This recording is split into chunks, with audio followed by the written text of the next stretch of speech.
तुकोबरा म्हणतात, तो संसार कशासाठी सोडला, सोडल्यानंतर काय झालं? भगवान परमात्म्याने आमच्यावर माया केली आहे. माया आता या धावे चाले मागे मागे, सुख दुःख सारे अंगे. भगवंतांनी वचन दिलेले आहे की तुझ्या पाठीमागे दुःख असू दे, तुझ्या पुढे दुःख असू दे, सगळं सुख दुःख निवारण करण्याची माझी जबाबदारी. धावे चाले मागे मागे, सुख दुःख सारे अंगे. तुम्ही म्हणताल मला तुमचा देव इतकं सुख दुःख निवारण करत असेल तर तुम्ही काय कराल? आम्ही नामस्मरण करून चिंतन करू, मग तो त्याचं काम करायला तयार आहे. याने घ्यावे नाम तिचे करणी त्याचे काम. पण कोणत्या भगवंताचे करायचे? भागवतामध्ये भगवंताचे 24 अवतरलेले आहेत. संत मालिकेत 10 आणि गर्ग संहितेत 6. मग कोणत्या भगवंताचे करायचे? जगद्गुरु तुकोबरा म्हणतात, जो सगळ्यात भोळ आणि विठ्ठल कृपेचा कोळा त्या भगवंताचे करायचे. हा झाला अभंगाचा सरळ सराव. विठ्ठल विठ्ठल.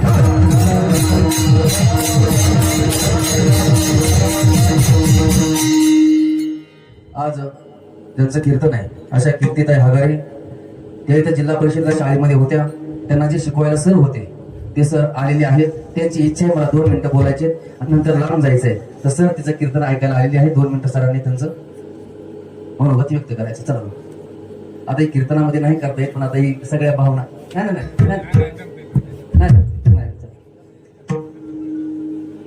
नाही हे जर मी नाही बोलतो तुम्ही उद्या म्हणता वायशी महाराज काय कळतं का नाही.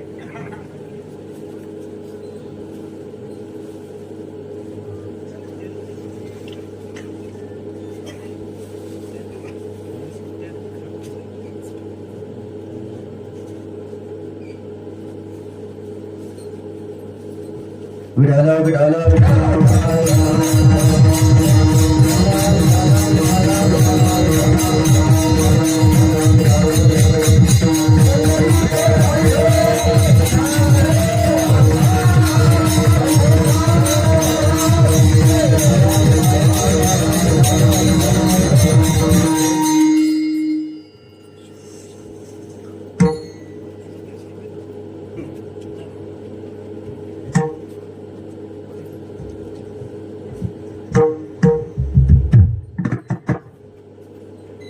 सर्वांचा अमूल्य असा वेळ मी घेत आहे, त्याबद्दल मी कृतज्ञता व्यक्त करतो. आपल्या गावासाठी आणि हगारे कुटुंबासाठी इतक्या लहान वयामध्ये असा बाल कीर्तनकार घडणं ही एक आपल्या सगळ्यांसाठी, आपल्या गावासाठी एक भूषण अभिमानाची बाब आहे. आणि ज्यावेळेस शेतकरी शेतामध्ये पीक घेत असतो, पीक पेरतो आणि ज्यावेळेस भरदार येतं पीक, त्यावेळेस त्याला खूप आनंद होत असतो. ज्यावेळेस डॉक्टरकडे एखादा पेशंट येतो आणि पेशंट ज्यावेळेस बरा होऊन जातो, त्यावेळेस त्या डॉक्टरांच्या चेहऱ्यावरचा आनंद खूप असतो. त्याच्यासाठी एक मोठी अभिमानाची बाब असते. तसंच महाराज आमच्यासाठी सुद्धा ज्यावेळेस आमचा विद्यार्थी एखादा असा घडतो, त्यावेळेस आमच्यासाठी सुद्धा खूप अभिमानाची बाब असते. आणि असं त्या कीर्तिताई महाराजांना, मला कीर्ती म्हणायचं सुद्धा कसं तरी वाटतं आता, पण आईसाठी लेकरू कितीही मोठं झालं तरी ते लहान असतं. असं आमचं बालकीर्तनकार याही पुढं एक राज्य स्तरावर नाही तर राष्ट्रीय स्तरावरील एक आपण बालकीर्तनकार व्हावं अशी आमच्या सर्वांकडून आपल्याला हार्दिक हार्दिक शुभेच्छा आहेत. आणि महाराजांचं मला नाव माहित नाही, पण महाराज आपण अशी बाल खूपच छान घडवत आहात. त्याबद्दल आपल्या गावाच्या वतीनं, आमच्या नागमाडवाड्याच्या वतीनं आभार व्यक्त करतो आणि थांबतो. धन्यवाद. सरांचा सत्कार होतोय, सरांनी तो सत्कार स्वीकारायचा आहे.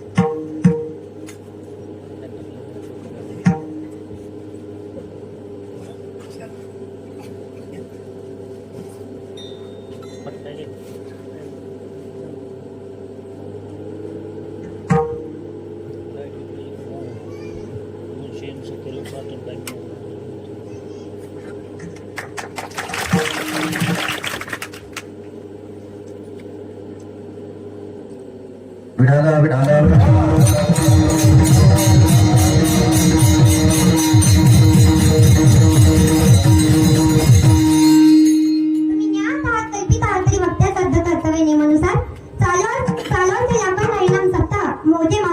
मोजे ताकमळवाडी येते. ज्यांनी माझ्याकडे सेवा दिलेली अशी सप्ताह कमिटी असतील आणि जे मला लॉकडाऊन मध्ये वाय शिकवत होते असे बल्ला सर, त्यांनी मला वाय शिकवली. सर धन्यवाद. विठाला विठाला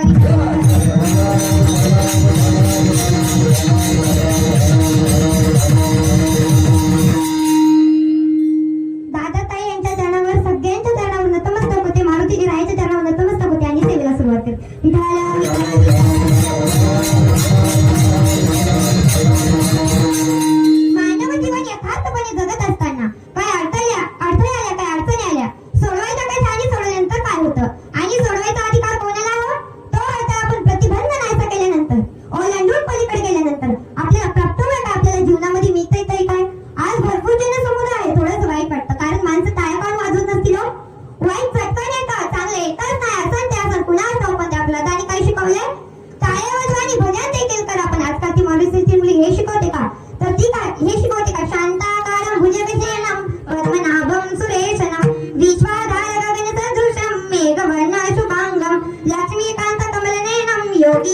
नगम्य वंदे विष्णू भोगय सर्व लोक एकनाथनम. हे शिकवते का तर ती काय शिकवते? चला मुलांनो, जॉनी जॉनी यस पप्पा, नो पप्पा, नो पप्पा, ओपन युअर माउथ. अरे हिंदुस्थान मध्ये येऊन, हिंदुस्थान मध्ये जन्मून हिंदुस्थानचं शिक्षण न देता आम्हाला लहानपणापासूनच शिकवलं जातं. जाता जाता इंग्रजांनी 2 शब्द भीक म्हणून दिले आहेत. आजपर्यंत आपण त्याच घोषणावर आहोत. अरे एवढा मूर्खपणा करायचा आणि सॉरी म्हणायचं, एवढा हलकटपणा करायचा आणि प्लीज म्हणायचं. त्याच्यापेक्षा आपल्या संतांनी दिलेली, वेदांनी दिलेली 4 महावाक्य जगाला उन्नतीच्या मार्गाने नेणारी 4 महावाक्य. अरे इतर संस्कृती श्रेष्ठ असताना आमचं भजन श्रेष्ठ असताना मी माझ्या पदार्थ बोलत नाही. तुका म्हणे ते भजन प्रमाण काय खरं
तुम्हाला मराठी कशी वळती ते सांगते.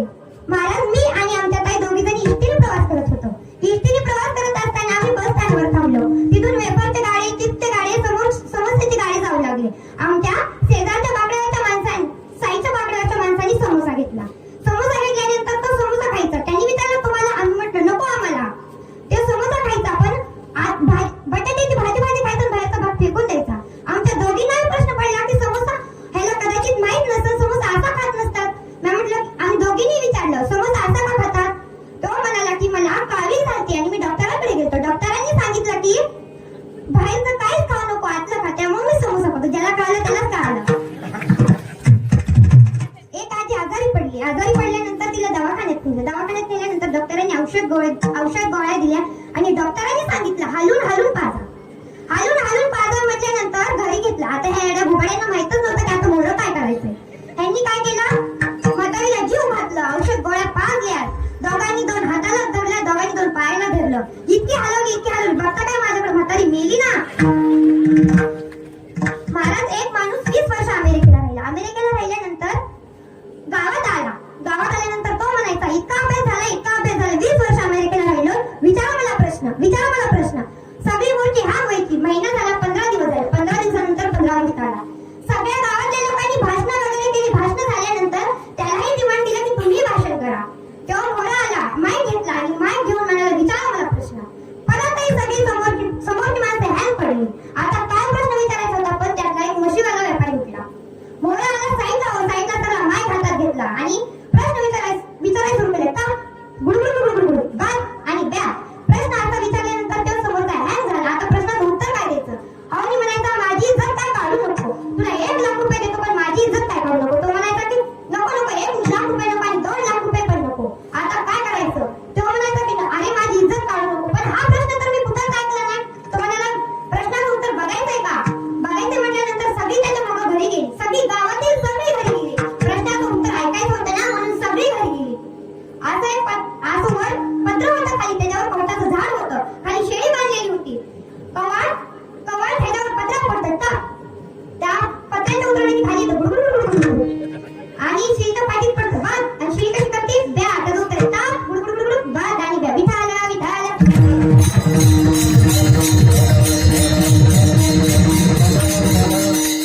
वाजवणारे काय, म्हणणारे काय, महिला मंडळ काय, पुरुष मंडळ काय. मी विठ्ठल म्हटल्यानंतर विठ्ठल म्हणत होते आणि टाळ देखील वाजवत होते. अहो, चांगलं असतं तर कौतुकच होत असतं ना. मोठमोठे महाराज येऊन गेले, पण कधी आम्ही टाळी नाही वाजवली तर कधी भजन नाही केलं. कधी टाळी नाही वाजवली तर कधी भजन नाही केलं. अहो, साहजिकच विषय नसतो. टाळकरी असो, माळकरी असो, संत असो, कुणी आपल्याला हे सांगतं, चांगलं खावा, गंध लावा, वाईट वाटू नका. कुणी सांगतं, यावे खावे बरं, असावे सदैव, हेची करी हवं संसारी. चांगलं खायला मिळावं, चांगलं प्यायला मिळावं. देव म्हणायची गरज नाही. हो, देव या कल्पित कल्पना आहे. पाप म्हणजे दान, ती पुण्य म्हणजे पुण्य, पाप आणि कर्म म्हणजे आपली गोळी. कशाचं पाप आणि कशाचं पुण्य? भीतीने परमात्म्याला लावायचं. ज्ञानवराची सुद्यातील हरी नजर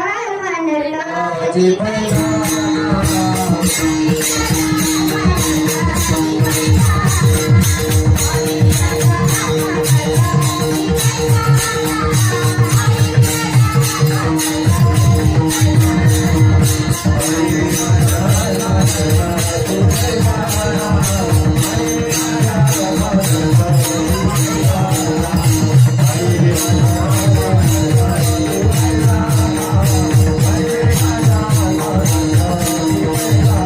you.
पण त्याचे दुःख ऐकल्यानंतर सोडला. एका माणसाला भूक लागल्यानंतर चिडचिड करतात. ह्यात बसलेले पण बरेच जण करतात ना.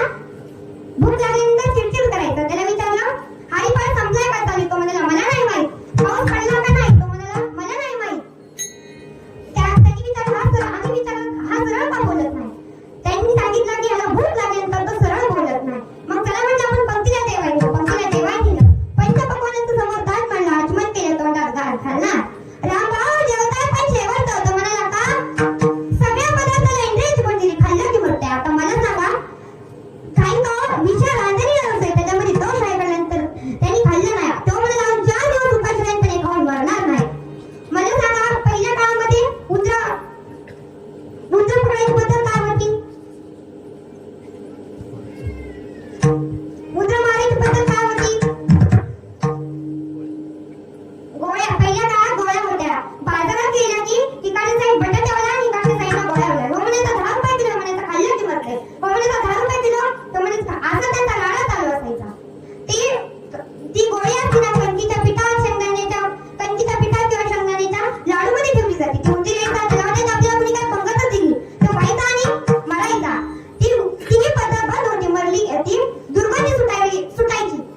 नंतर खटका येतो. खटका दाबला, खटकन मरते, तडफड करते, रक्त निघतंय. रक्ताची दुर्गंधी सुटायची म्हणून ती पद्धत बंद होते. नंतर आता काय येतो?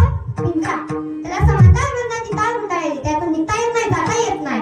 पण त्याला त्याच्यामध्ये आवड निर्माण व्हावी म्हणून भज्याचा तुकडा, पावाचा तुकडा, ब्रेडचा तुकडा काही ना काय ठेवलं जातं. काही ना काही ठेवलं जातं. तो इकडून पण घालतोय, तिकडून पण करताय. एकदा आतमध्ये गेल्यानंतर आपण त्याला झडप खाली होती. झडप खाली झाल्यानंतर त्याची मित्रमंडळी येतात. ते म्हणते, तारे आतमध्ये एवढा असताना तू का खात नाही? तो म्हणतो की खायच्या अगोदर इकडून खायचा रस्ता शोधायचा प्रयत्न करतोय. तो म्हणाला, अरे मी आता अडकलोय, आता निघू कसा? गुंतवलेला संसारी कैसा झालं ते अंध. मी आता अडकलोय, आता निघू कसा? जशा नांदले 2 बाजू असतील, संसारले असतात, दुःखाले असतात. दुःख बांधवडी आहे हा संसार.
दुःखपणे तू कुणी सोडते पण सुखपणे बायको कुणी सोडेल का एखादं लेकरू मर्जीप्रमाणे कमवून आणून देतात तर सोडताल का तुमच्याकडे सर्वात लहानाला काय म्हणतात बोला की तुमच्याकडे सर्वात लहानाला काय म्हणतात धाकट सर्वात लहान असतं प्रल्हाद नावाचं त्याला हिरण्यकशिपुने मारायचा प्रयत्न केला हिरण्यकशिपुने मारायचा प्रयत्न केला विठाला विठाला विठाला तीन आठे होते बाप पण तसेच वागायचे पण सर्वात लहान होता प्रल्हाद नावाचा बाबा नामचिंतनेशिवाय कोणताही साधन नाही पण बाप म्हणायचा माझ्या विरुद्ध माझा असून तरी काय उपाय झाले ते घालून जताची वाढली काय माणसं परमार्थाचं सोंग करतात दाखवणी करतात देखावा देव देव करतात पसारा मांडतात काय तर दुकानाला पसारा मांडतात मला सांगा खरंच ती संसार सोडून परमार्थात आलेले असतात ना हो? मला सांगा संसार सोडून परमार्थात आलेले नसतात माफ करा पण मावशी सोळा सांगतात ती बरोबरच सांगतात मला काय माणसं काय दिंडी इतकी मोठी दिंडी काय होणार त्याला व्रत नव्हतं की आपणही दिंडी जावं घरच्यांची परवानगी काढतो आणि दिंडी जाण्याची तयारी करतो घरचे म्हणतात कोण कुणाचं नसतं वेळेवर जेवण करा आंघोळ करा कोण कुणाचं नसतं दिंडी जातो पहिल्या दिवसाची प्रस्तावना वगैरे होती प्रस्तावना झाल्यानंतर फोन करतो प्रस्तावना वगैरे झाल्यानंतर फोन दुसऱ्या दिवशी फोन करतो तिसऱ्या दिवशी फोन करतो काय पुण्याची माणसं जबरदस्ती जीव घालतात पाया पडतात दक्षिणा ठेवतात काय पुण्याची माणसं तिसऱ्या दिवशी फोन लावतो फोन उचलत नाही रिंग वाजते पण फोन उचलत नाही फोन वाल्याकडे जातो फोन उचलत नाही रिंग वाजते पण फोन का उचलत नाही दुकानवाल्याकडे जातो फोन उचलत नाही दुकानवाला म्हणतो कदाचित ते घरी नसतील नाही सगळे तिथंच असतात एकदा लावतो दोनदा लावतो तिसऱ्यांदा फोन उचलला जातो फोन उचलल्यानंतर कुठे गेली होती दवाखान्यात काय झालंय सर्दी झाली लय दुखतंय का लय पावसात भिजली का आता येऊ का घरी आता हा कुठे आणि आता मन कुठे अहो मन जर घरी असतं तर परमार्थात राहून काय उपयोग पण आमच्या तुकडे दोन्ही प्रकाराने सोडला संसाराने सोडला आणि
चालवे चाले मागे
महाराज किती वार दिला असला आणि किती काळ दिला असता ते असं असतं का हो? 8 दिवस बाहेर सप्ताहाला गेला. सप्ताहाला गेल्यानंतर घरी आला. घरी आल्यानंतर कोण आहे? मीच आहे. रागारागाने उठते आणि हातात तांब्या घेते. कारण की 8 दिवसात सगळा लोड तिच्याकडे गेलेला असतो, त्यामुळे ती चिडलेली असती.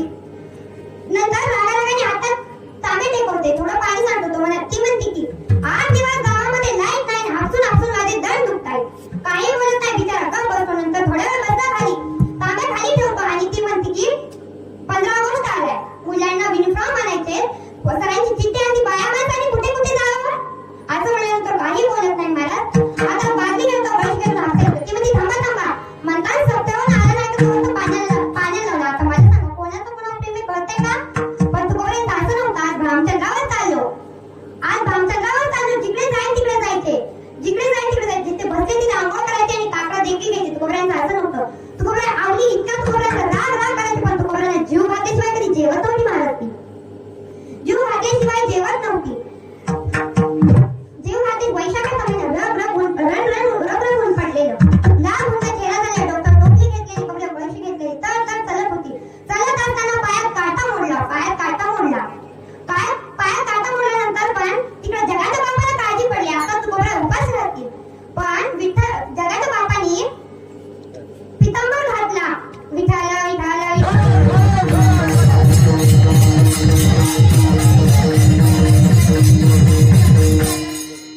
पितांबर घातला. अंगावर घुंगडी टाकली. गंध लावला आणि दैव करत तिथं पोहोचला. तिथं पोहोचल्यानंतर कोण आई काय झालंय? काटा मोडलाय. मी काढतो. नको बाळा नको. हात जाऊ नाही. आई कसा काढतो तेही पाहून देत नाही महाराज. न कळावं म्हणून शेजारचा काटा उचलला. मला सांगा देवाला काटेची तरी गरज होती का हो? पण न कळावं म्हणून शेजारचा काटा घेतला. काटा घेतल्यानंतर काटा काढला. बाळा कसा काटा काढला तेही कळाले नाही. कसला बाई काटा या काटा नंदाचा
काटेची तरी गरज होती का हो?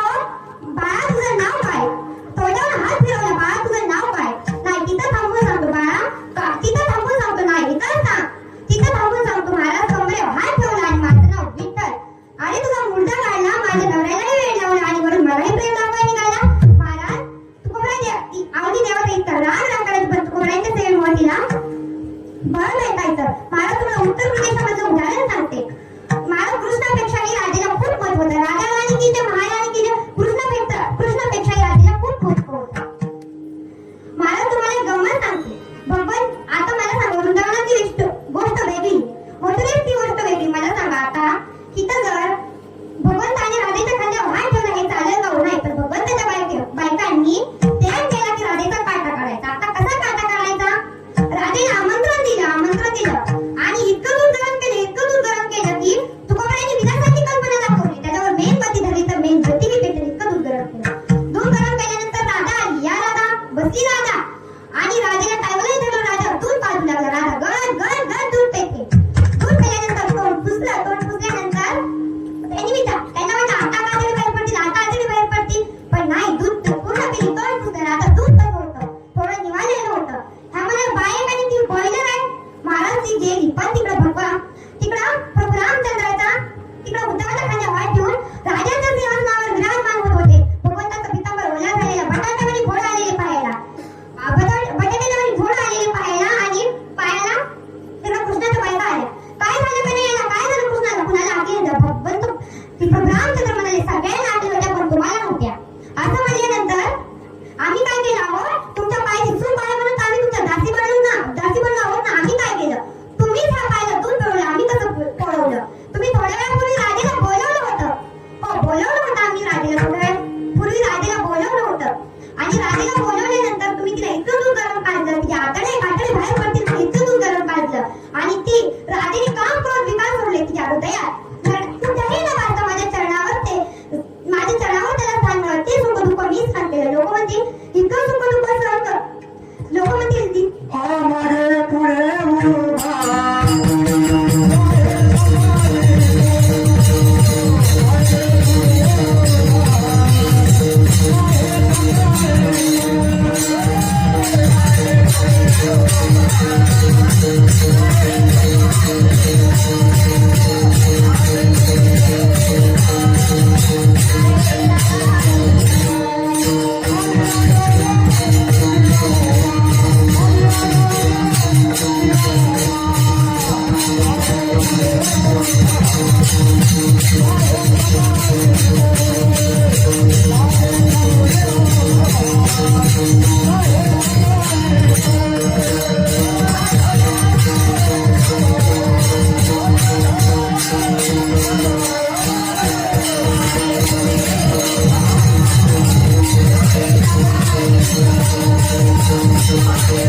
अरे फक्त ना फक्त ती बोक्याच्या तावडीतून वाचवण्यासाठी 6 जण इंटवते. हिला मांजर ती नामाच्या माध्यमातून आई म्हणतात. हनुमंतरायाने एका दगडावर राम आणि दुसऱ्या दगडावर मग राम असा शब्द लिहिल्यानंतर दगड तरला. रामाचं कौतुक होऊ लागलं. रामाचं कौतुक होऊ लागल्यानंतर ते रावणाच्या कानावर पडल्यानंतर रावणाचे सर झाले नाही. त्या रावणाच्या कानावर पडलं की रामाच्या नावाने दगड तरतोय. तो म्हणाला की कुणाच्याही नावाने दगड तरतो. रावणाने काय केलं? रावणाला मुस्तादी झाली. मला सांगा, रामाबरोबर युद्ध लावायचं म्हणजे का सोपी गोष्ट आहे का? त्यांनी काय केलं? तोही दगड घेऊन गेला, समुद्राच्या काठेला थांबला, दगड मोठा हातात घेतला आणि काहीतरी फुटफुटल्यासारखं केलं आणि दगड पाण्यात टाकला. तोही दगड तरला. दगड तरल्यानंतर रावणाचंही कौतुक होऊ लागलं. तो मला कुणाला शंका काय असेल तर ट्राय करून बघा. त्यांनी मोठमोठे राक्षस आले, त्याला बसवून दगड धुवायला तयार नाही. पण रावणाला 16,108 बायका होत्या, पण त्याची एकच बाई हुशार होती, ती म्हणजे मंडोदरी. मंडोदरीला ही काय कळणार? मंडोदरी म्हणजे मला माहिती आहे, ही काय खरं नाही. ती गेली, रागाने गेली आणि तिच्या हाताला हिसका दिला. दिल्यानंतर ती म्हणाली की दगड कसा करतोय? सगळ्यांनी देखताच टाकलाय, मी सगळ्यांनी देखताच टाकलाय, मला सगळ्यांनी देखताच टाकलाय मी दगड. असं म्हणल्यानंतर ती म्हणते की मला माहिती तुमच्यात किती ताकद आणि किती नाही, दगड कसा करतोय? असं म्हणल्यानंतर तो म्हणतो की हे बघ, आपल्या दोघांचं तिसऱ्याच्या काना कुणाचं न जाता आपल्या दोघांतच राहू दे. तो म्हणाला हो, आपल्या दोघांतच राहणार आहे. असं म्हटल्यानंतर तो म्हणाला बघ हे बघ, मी त्या दगडाला जवळ घेताना असं म्हणलं, तुला रामाची शपथ, मला सांगा रामाची त्यामध्ये एवढी ताकद आहे आणि एवढं सामर्थ आहे. देव हे जन्म मरणातून सांभाळतो, सुख दुःखातूनही सांभाळतो आणि संसारातूनही सांभाळतो. त्याचा नाव बोलायचं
एक रामाचं उदाहरण सांगते आणि ते विलापूरला लागले.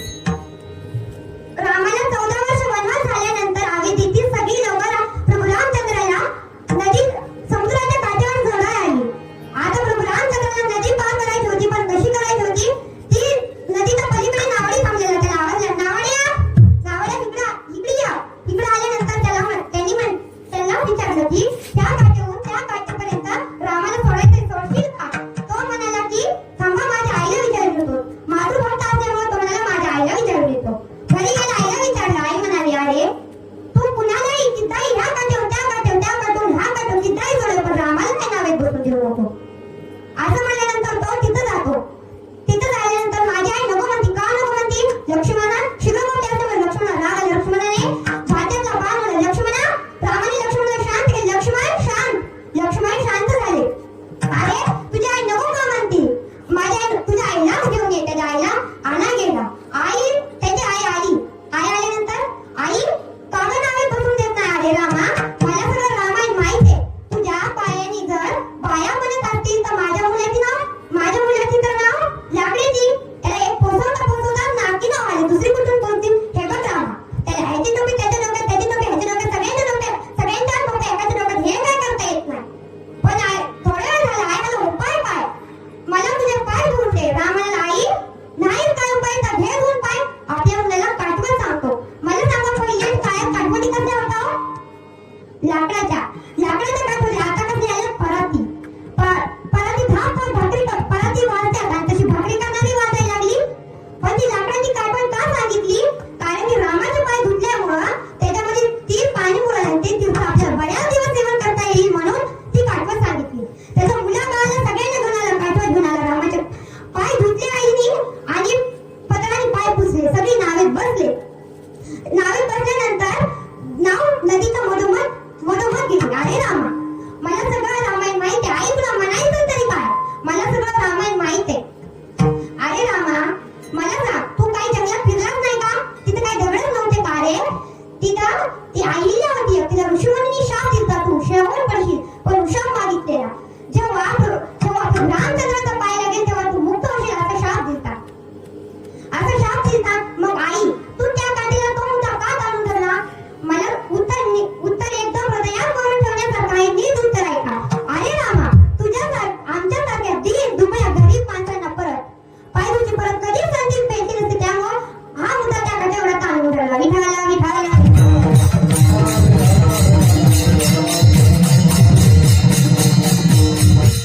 आता रामाचं भजन करून आणि सेवेला पूर्ण दिलं. राजा राम राम राम